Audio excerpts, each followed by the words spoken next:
I'm Norm Poltenson, the publisher of the Business Journal. I'd like to share with you some thoughts about the campaign debate that's going on and the president's reference to what's referred to as the income gap between the rich and the poor. To frame the debate, what I'd like to do is actually quote the president's remarks, so let me put on my trifocals. In his State of the Union message, and I will abbreviate this for you, the president promised to shrink the income gap between the rich and the poor. We never define rich and poor, by the way. He called it the defining issue of our time. No challenge is more urgent, no debate is more important. And later on, the president continued, he said, we can either settle for a country where a shrinking number of people do really well, while a growing number of Americans barely get by, or we can restore an economy where everybody gets a fair shot, everyone does their fair share, and everyone plays by the same rules. It's clear to me that the debate has already been framed, and the assumption, as the president made them, are that we have in fact a growing gap between rich and poor. This is the fundamental problem in our society today. The answer to it is always redistribution, or what I call the Robin Hood method of taking from the rich and giving to the poor. And it's done on a moral basis that this is fair, this is equitable. There's something about the rich and our capitalist society that the rich inhibit the ability of the poor to move up the income ladder. We saw this with the Occupy Wall Street movement. And there's this concept that the economy is fixed. It's an economic pie, and if the rich gets richer, then the poor must be getting poorer, rather than the concept of the pie expanding. I happen to agree 100% with the president. We need a debate on the subject. But I think we need to look at the assumptions first in what has been framed as this debate. The first assumption is that the metric we used is correct. And that's why I say the president really doesn't talk about how you define rich and poor. Well, the Treasury Department does, the Bureau of the Census, and they take the society and break it up into 5 quintiles.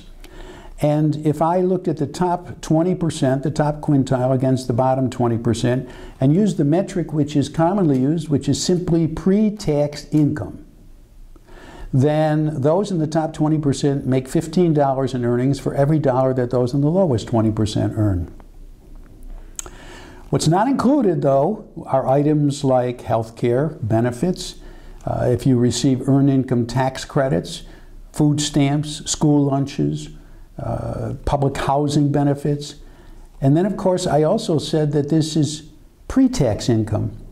So if you actually looked at after-tax income, those who are in the supposedly rich category, the top 20%, and paying not only federal taxes but New York State income taxes, can easily pay 30 to 40% of their income, which obviously changes that ratio that I just mentioned.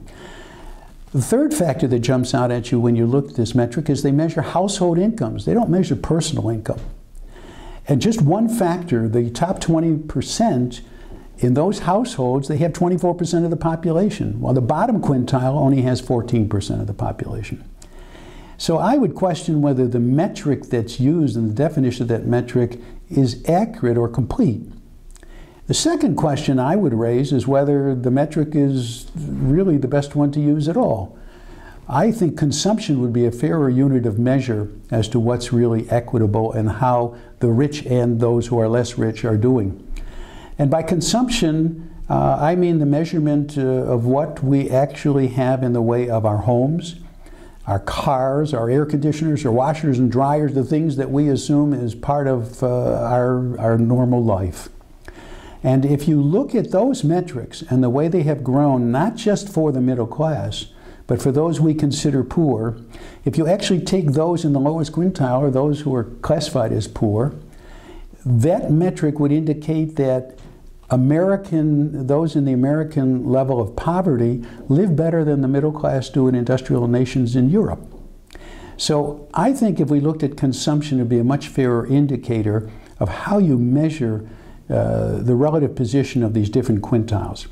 And then, of course, there's always the question of the moral issue itself, as the president stated it. There's some concept that inequality in and of itself is unfair.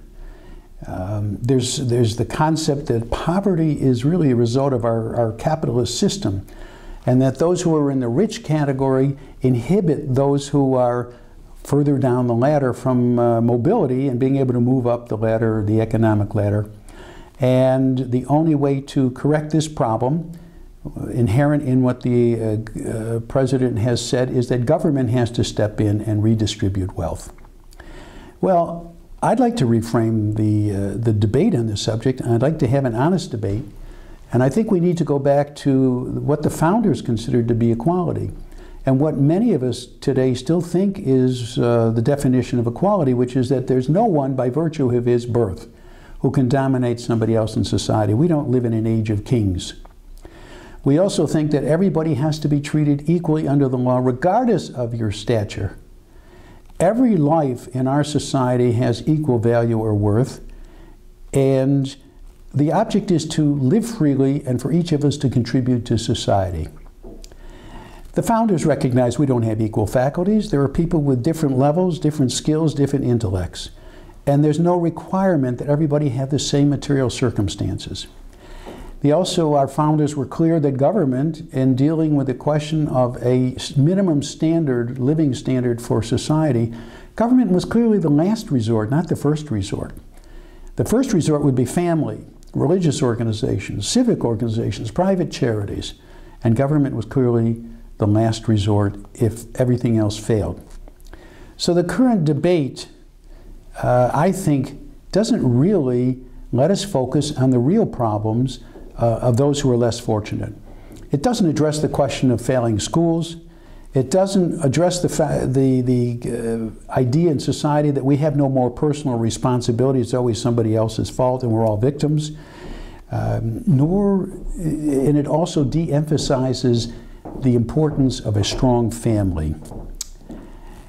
This focus on redistributing the fruits of those who earn their incomes and giving it to those who are, quote, less fortunate, or the idea in society that the rich inhibit the poor, I think is clearly the wrong focus. I think we do need to reframe the debate. I hope this discussion has helped. Thank you for listening.